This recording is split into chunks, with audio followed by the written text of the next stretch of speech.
Wema nalipa, ubaya nalipa. Yaani nikipiga nataka nimuonyeshe shegeshe zangu zipoje. Alikuwa anijua vibolozo. Yaani mimi kwangu kwa kumi kunaliwa, kwa mwali kunaliwa.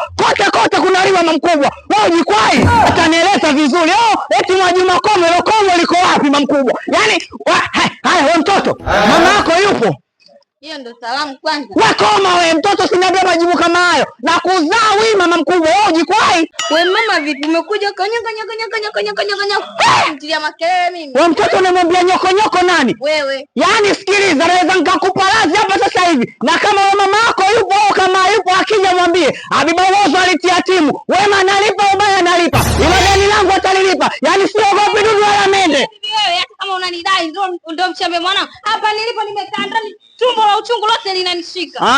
Kwa nini unichambie mwanangu? Kwa hiyo wewe ukidaiwa una kazi ya kujificha, alafu naambia mwanao akija mwambia hivyo. Sasa sikiliza, na sikuogopi wewe wala mpaka wako huyu. Wewe sio paka. Wewe mwanamke tafadhali, ninakuheshimu. Tufanye uniheshimu. Haya tufanye uniheshimu. Wewe unatakaje? Unavyotaka kama mkubwa niko vizuri na najiweza vizuri. Mwanangu wewe umemchangia nani?